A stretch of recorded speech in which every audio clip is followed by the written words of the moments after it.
The afternoon sky was painted in soft gold, calm and endless.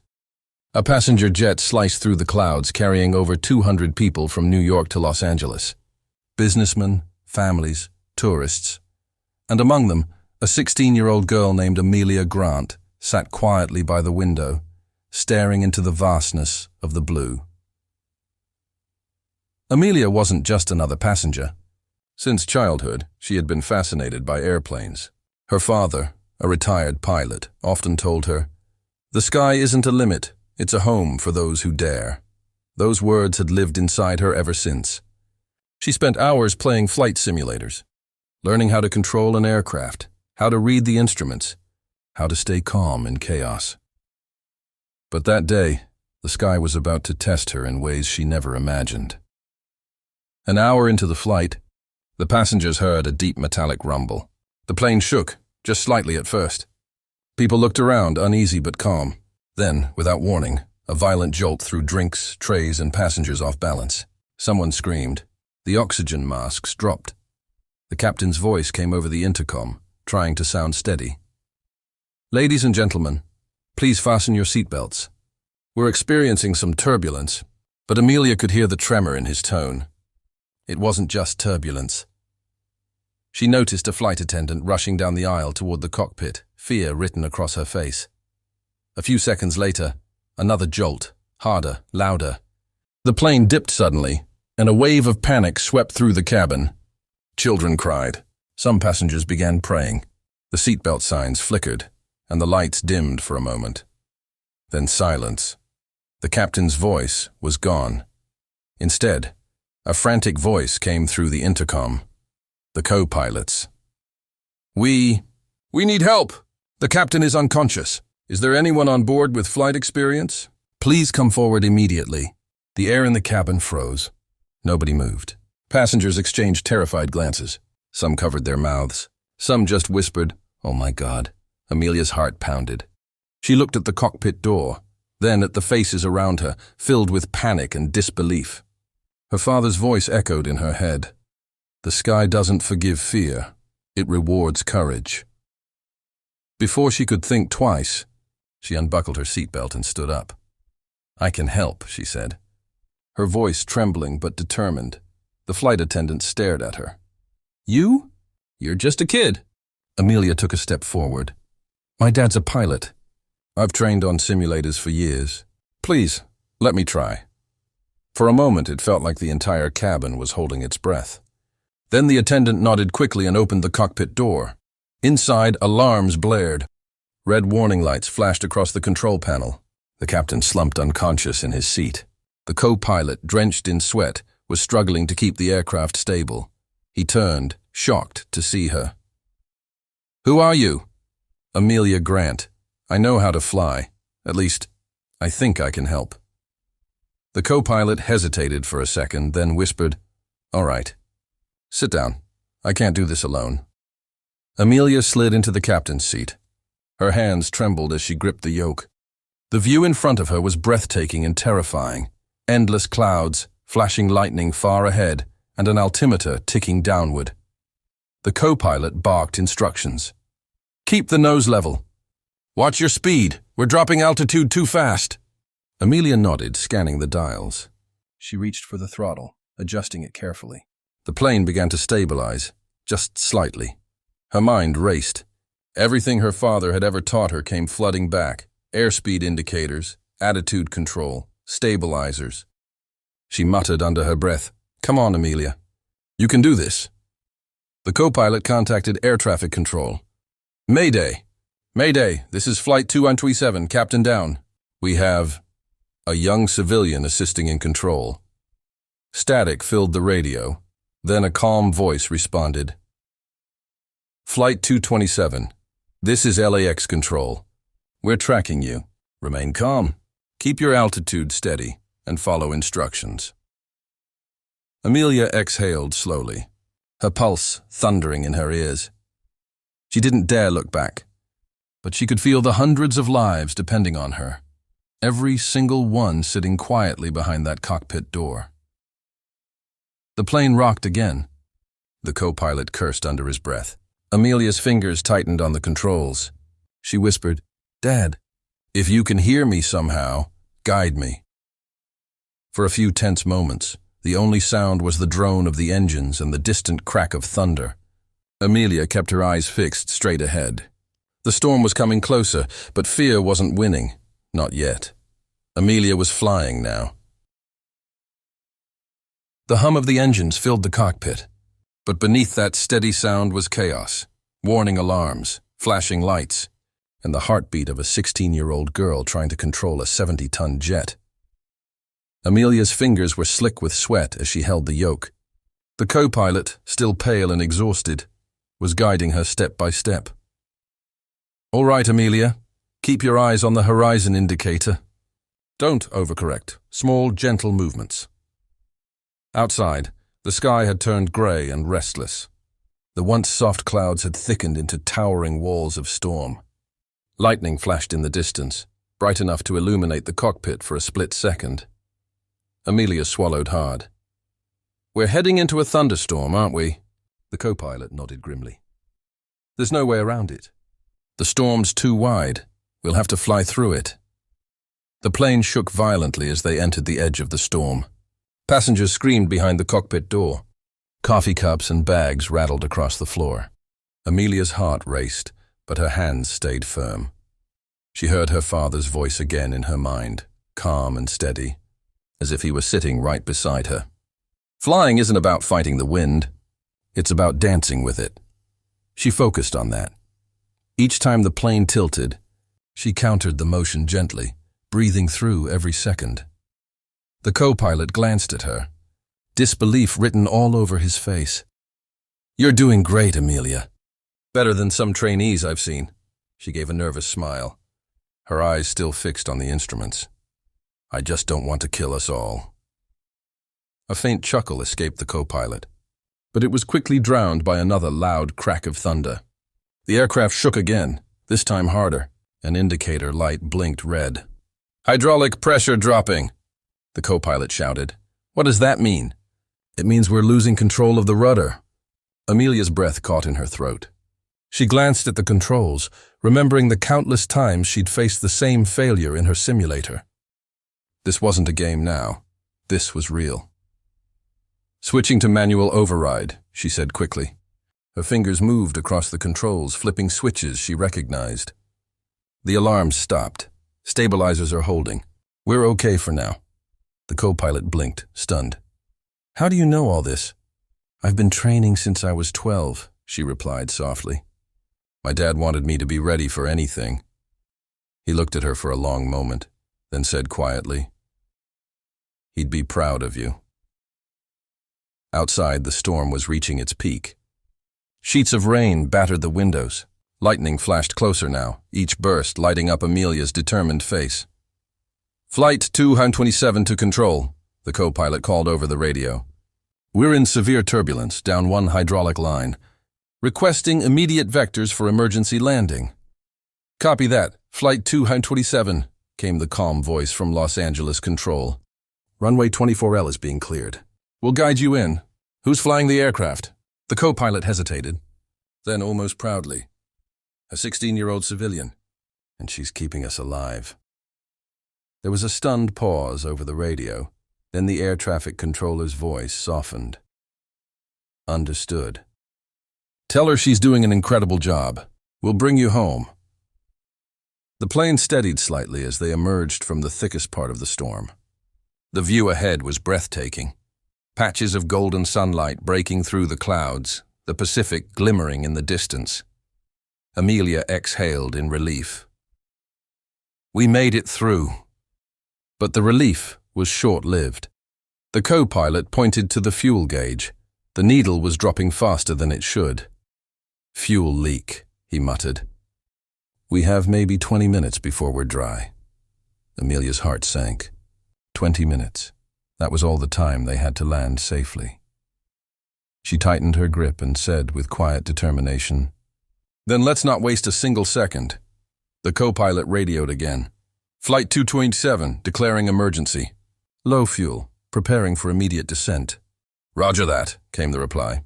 "You are cleared for direct approach. Descend to 7,000 feet and maintain heading 260.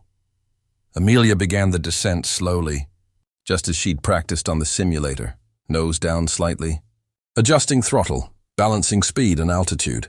The wings shuddered under pressure, but she held steady. Her voice was calm now, almost mechanical. Speed at 210 knots, altitude steady, landing gear armed. The co-pilot stared at her, amazed. You really were born for this. Amelia smiled faintly. I just hope we make it to the ground before the fuel runs out. The radio crackled again. Flight 227, runway in sight. Winds are calm. You are cleared to land. Amelia's pulse surged. She could see the thin strip of concrete far below, growing larger with every second. It was now or never. All right, she whispered.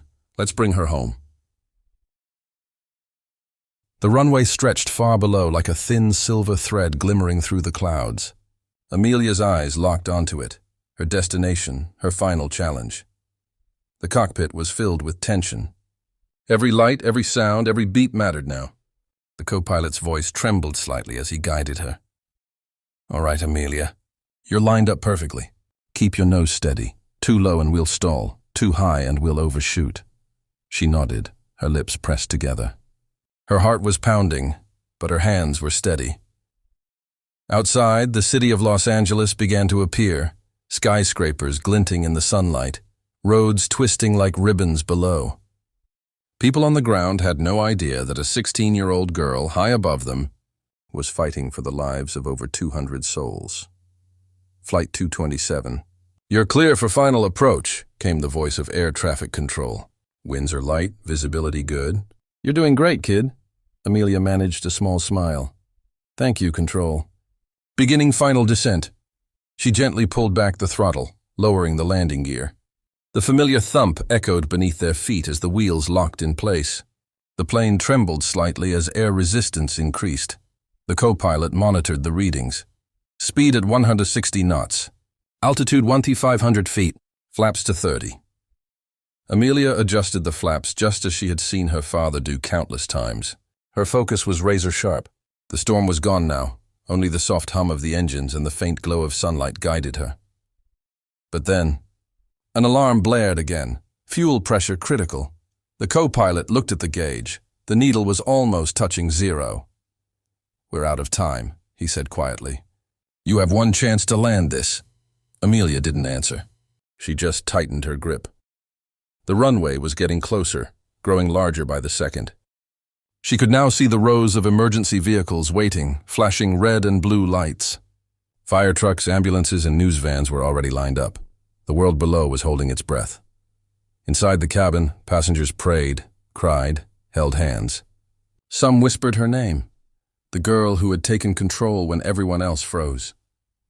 At 800 feet, Amelia made her final adjustments.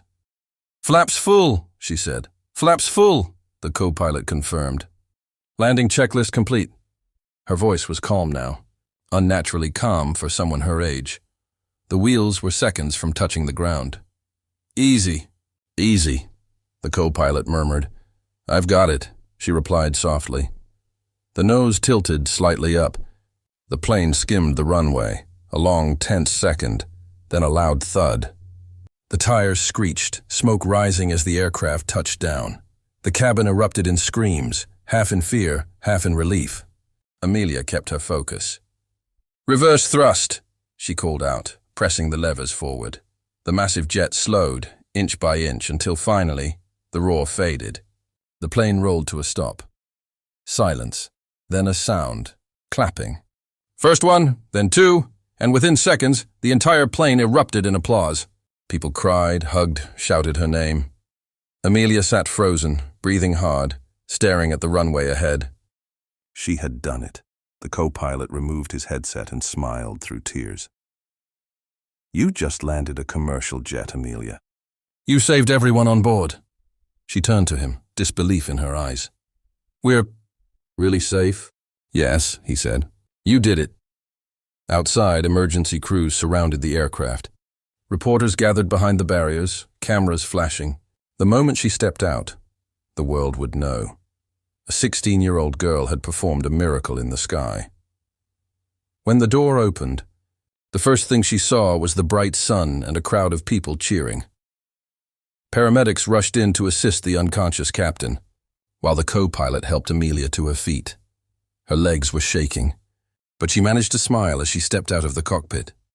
Applause filled the air. Cameras clicked. Then, amidst the crowd, she saw him, her father, pushing through the people, tears glistening in his eyes. He had heard everything on the live transmission. He ran toward her and wrapped her in a tight hug. "You did it, baby girl," he whispered, voice trembling. "You did what even grown pilots might have failed to do." Amelia finally let her tears fall, holding onto him as the crowd cheered louder. The co-pilot saluted her from a distance. Even the emergency crew stopped for a moment, honoring her bravery. She looked up at the sky, now calm and blue again, the same sky that had tested her and then accepted her. "Dad," she said quietly, smiling through her tears. "I think I was meant to be up there." The world moved in slow motion around Amelia. The moment she stepped off the plane, hundreds of flashing lights filled the tarmac. Reporters shouted questions, people clapped and cried, and rescue workers surrounded her with admiration and disbelief.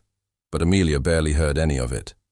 Her body was trembling, her mind still replaying every second of the flight. The alarms, the storm, the descent, the moment the wheels touched down. It didn't feel real yet. Her father held her close, whispering, "You're safe now." "It's over, sweetheart." "It's really over." She nodded silently, breathing in the warm evening air, the smell of jet fuel, the faint hum of engines. It all felt strangely comforting now. She had faced the sky and won. The co-pilot approached her, his uniform stained with sweat and tears, but a proud smile stretched across his face. "Amelia," he said softly, "I've flown with captains twice my age, but today, you were the best pilot I've ever seen." She looked at him, her eyes wide with disbelief. "I didn't think I could do it." "You didn't think," he said. "You believed. That's what made the difference." Emergency staff took the unconscious captain to an ambulance, and as they did, he began to regain consciousness. His first words, barely a whisper, were, "Who landed the plane?" When the co-pilot pointed toward Amelia, the captain's tired eyes filled with shock and pride. A 16-year-old girl. "Landed my plane?" "Yes, sir," the co-pilot replied with a grin. And she did it flawlessly. News of the miracle spread across the world within hours.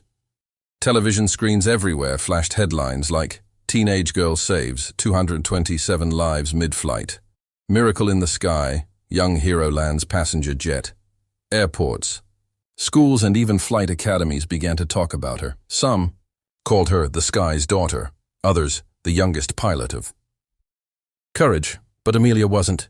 Chasing fame, all she wanted was to see her father smile, and that smile came when the aviation board officially honored her with a medal of bravery and an honorary pilot certificate. During the ceremony, the same co-pilot who had sat beside her on that terrifying day stood behind the podium. His voice shook as he said, "Courage isn't measured by age, experience, or rank. It's measured by the heart that refuses to give up." Amelia Grant proved that the sky belongs not just to pilots, but to dreamers. As he finished, the crowd rose to their feet, applauding. Amelia stood there in her simple dress, her cheeks red, her hands trembling, but her eyes were calm, filled with quiet strength. Afterward, a reporter asked her, "Amelia, what was the scariest moment for you?" She smiled gently. "The moment I took control. Because that was the moment I realized, if I failed, 200 people would die. But I didn't let fear drive me. I just remembered my father's words. The sky rewards courage." The reporter nodded, tears glistening in her eyes. "And what will you do next?" Amelia looked up at the endless blue above her, her voice steady. "I'll learn to fly for real, and next time, I won't just land a plane. I'll command one." A year later, the story of Amelia Grant became part of aviation history. Flight schools invited her to speak, pilots sent her letters, and passengers still whispered her name when they flew through storms. She had started her training officially, now wearing a real uniform, her name embroidered proudly on her chest. Each time she stepped into a cockpit, she placed her hand on the controls and whispered, "For you, Dad, and for everyone who believes in miracles." Her father often stood near the runway, watching her plane take off. Every time he felt the same rush of pride. The little girl who once watched clouds from a passenger window was now soaring through them, not as a frightened child, but as a fearless pilot. And somewhere high above, where the sky met the sun, it almost felt like the heavens themselves bowed in respect to the girl who had once defied gravity and fear.